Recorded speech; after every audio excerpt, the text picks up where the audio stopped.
Hi guys, welcome to today's demo. Okay, I'm really excited to share with you today about using textures and stencils together. I've been kind of on this stencil kick recently. I'm not really sure why. I was like, what do I want to think of? What do I want to teach and talk about this week? And I'm like, oh, we'll just do stencils again. There's always so much. All right, so I'm going to start with a really basic shape. Let me see if I can find my stencil here. And this is the one I'm going to use. So it's just a really basic star stencil. This is from Crafter's Workshop.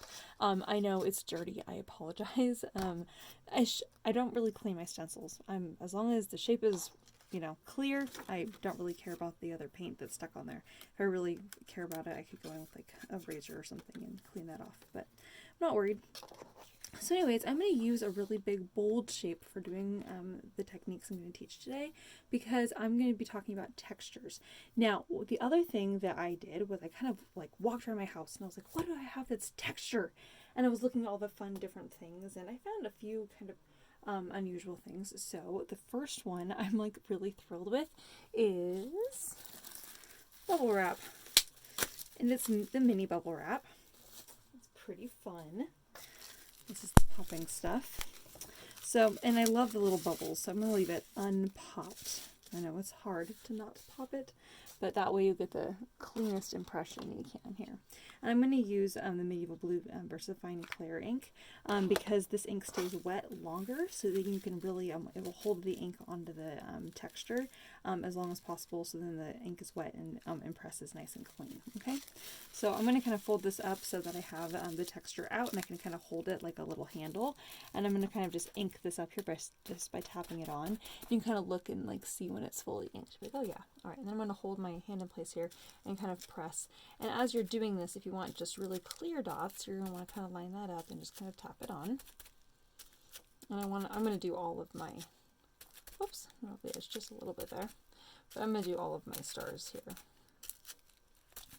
Again, I'm not going to overlap my shape, but you could if you wanted. Oh, there you go. I'm going to overlap that one a little bit so we can see the two different styles there.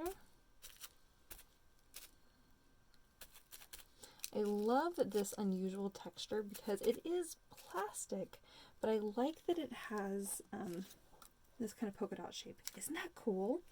I really, really enjoyed that. I thought that was just really fun. If you add in, sorry, I'm going to lean across here again. If you do more dots around, you get a more distinct line shape on the side. So you kind of look at the two different styles and kind of see the differences here. So you see this one is a lot more distinct, but this one I like that they're more vibrant and get the true kind of polka dot look. Isn't that cool? Look up close at this texture. Isn't that neat? I thought that was really fascinating. So anyways, bubble wrap. There we have it. I know, not like the most unique or unusual thing that there is out there. However, when creating art, you can find textures from around the house. Okay, I thought that was kind of fun. All right, the next thing I'm going to do here, first of all, I'm going to clean my stencil. Sometimes I have to do that. I'm just going to use some stamp cleaner here. I'm just going to spritz my stencil. I'm doing this on the screen here because earlier when I was cleaning my stencil, I was like, well, because I had a customer recently, she was talking to me about how she's like, oh, I save the sheets of paper that I do. I clean my, she was talking about her gel plate and cleaning that off and using that. And she was like, and then the paper was really cool afterward. And I was like, oh, that's neat. So earlier I didn't have my craft mat in front of me. I was being lazy. And I just used a piece of paper to clean it. And I just did this. And I was like, oh, that's interesting. Because, why waste the ink that's already there? It's already on a stencil. Might as well use that too. You never know. If you're doing collage art, you want some interesting textures, want to play around with some fun backgrounds, got that too. So even the cleaning can be a fun process in finding texture. Okay, I'm going to use the blending brush, one of these blending brushes for this next technique. If you are someone that loves to do stenciling, I highly highly recommend the picket fence blending brushes. They are extremely dense, and if you have found some of these, like I've seen them at like the dollar store and stuff, they tend to be a lot softer, like in the makeup department. They are bristles just like these guys are, but the black handled ones are the picket fence ones, and they are extremely dense. They are a brush. I recommend these so much. I sold them at my shop.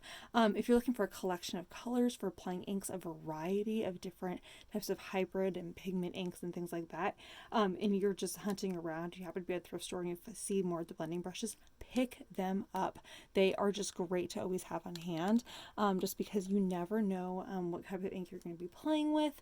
And I'm always looking for good, inexpensive tools. I mean, I definitely advocate for the picket fence ones 100%, but in my collection I have a variety of different quality of the blending brushes and different brands, just because you really never know what you're going to need. And I really like to have individual colors already readily available to me. I have brushes available, dedicated to like rainbow ink pads like this one, because I use it for that all of the time. So it really kind of depends on your art technique, what you're doing. I'm just gonna kind of go off on blending brushes for a minute apparently. Anyways, but that's what I'm using today. They are wonderful. All right, for those of you that skipped ahead after my blending brush spiel there. All right, this next thing, I'm going to use this amazing texture ribbon that I carry at the shop. It's this really cool mesh. It's a gold mesh. It is wonderful. I use it in card making a lot. In case you can't really see the texture there on camera, this is the texture. It's beautiful. So, of course, here's my thought. It's a smaller texture behind a bold print, which is going to be perfect for doing the stenciling here. All right, so I'm going to go ahead and put the small texture down first. I'm going to kind of dedicate a spot here because I know it's going to get ink all over it, and I may want to cut that off and put that in with my stencil collection for later. And then I'm just going to use my dye-based inks just because those are going to be easiest for me here. And they dry the fastest, where the pigment ink takes a little bit longer to dry, and that's great for other techniques like earlier, but not what I want right now. I'm going to recommend holding this in place. You're going to put your fingers on either side of the blending brush and kind of swirl around a little bit. Ignore the fact that there's obviously glitter craft on my ink pad there. Alright, so I'm pressing and holding this in place very tightly so that way that texture ribbon is not moving around on me. I'm going to kind of get in all those little crevices. And the reason why I love the blending brushes for this technique is because it gets in all those little crevices, so you get that really beautiful kind of mesh look. I want to hold this tighter even here so you can really truly enjoy the cool, crisp color here. If I take my time, I'm going to kind of move in kind of a swipe direction, one direction here, that way. Oops. All right. Oh, isn't that so cool? Look how fun that is. Oh, I just love that. I love that it kind of has that almost like dragon scale kind of look. So I'm going to actually do a couple different colors here because I enjoy that so much.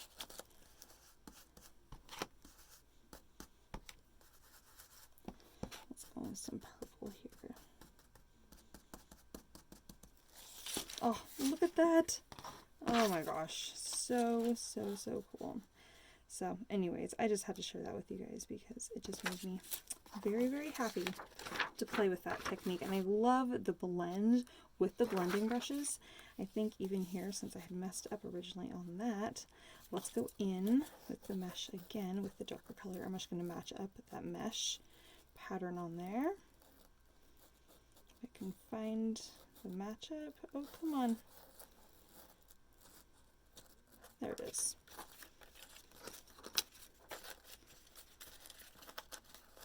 Then I can do that darker purple over the top there. Oh, well, this may or may not be meant to be here.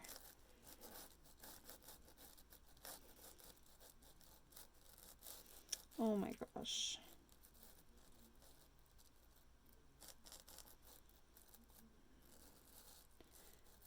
You guys are probably on the other side, like, it just matched up. It's not that difficult. There it is. Okay.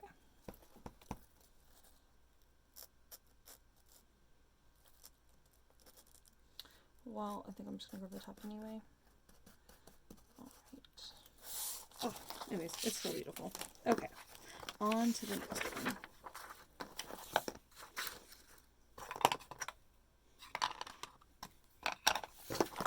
Alright, so on for the next technique, I wanted to show you how you can find a random twine or ribbon around the house. I recommend kind of a skinnier one. And I'm going to go ahead on the back side of my stencil, and of course it doesn't matter for my stencil because it's pretty much the same on either side. Alright, so I'm going to take some washi tape here.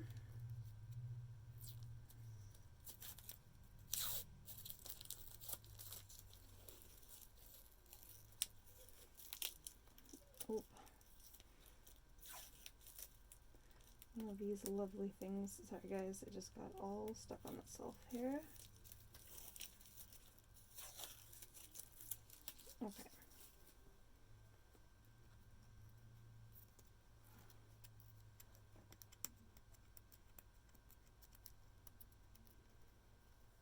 Wow.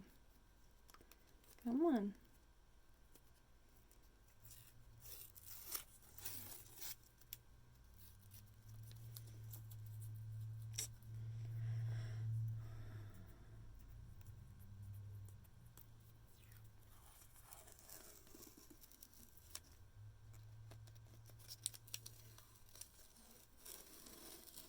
There it is. Okay. Alright. So you're going to take your washi tape here. And on the side of the stencil here, you're going to go ahead and lay this down. And as you lay it down, oops, you're only going to put it on about, it's only going to overlap about halfway across the stencil there, okay? And then you have the other side of the washi tape. And put that on the other side here. Again, so it's sticky on the same side. Put that in place here. So it's going to be opposite the side of the washi tape here. And then I'm going to take this is just like some plastic lanyard. I'm just going to press that in place here. I'm going to kind of pull that tight and trim that off with some scissors. I'm going to do that probably every 1/4 inch or so, 3/8. And pulling it tight every time. And this has a little bit, it's about an 1/8 inch width, and it's flat on one side. So I'm keeping that flat against the edge of the paper there. Okay.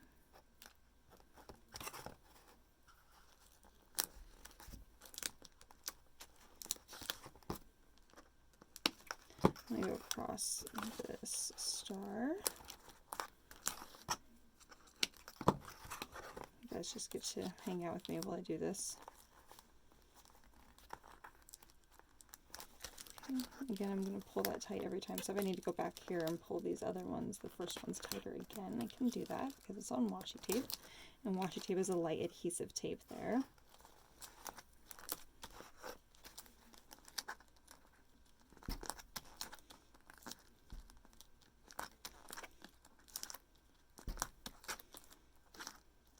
Okay, so I think, I'm going to do at least one more here.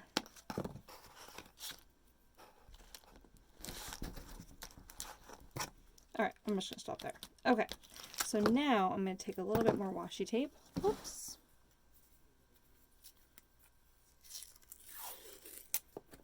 And I'm going to pull this across and press this in place across here. So that's going to just hold my strips of twine, or in this case, my little plastic lanyard pieces. Plastic lanyard pieces in place.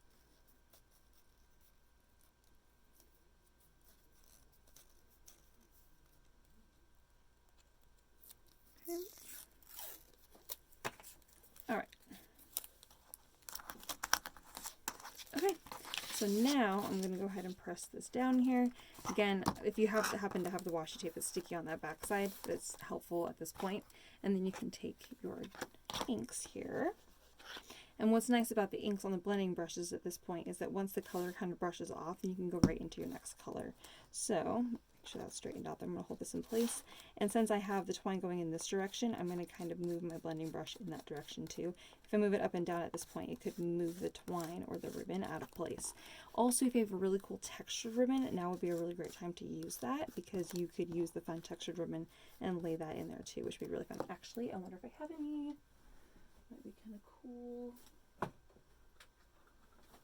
Let's see what this looks like. You never know.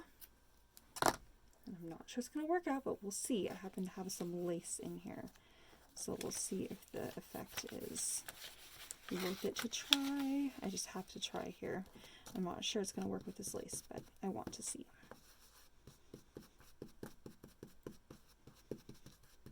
Okay. Oh, not quite as much as I wanted, but at least I tried here. I'm just going to brush a little bit of color over that in case I get kind of a cool tone on tone. Okay. So I recommend a larger pattern than the lace. I thought that would actually work out really cool, but not this time. Let's try part of this lace actually that has a different kind of texture on it, just to see. Oh, that's a little bit more interesting. All right. So, okay, so now we'll pull this up and you can see all the different things. All right. So this was the two different kinds of little textures on that lace there that I happen to have laying around. And this right here was the lines of that laminate in there. So you kind of get that striping kind of look. Again, kind of picking up the texture, whatever you're using. So anyways, there you guys go. Just some interesting little ideas and tidbits to make your creations a little bit more interesting or different, using some different textures of things you may have, using, when you're cleaning your stencils, using the paper as your base there, using some bubble wrap.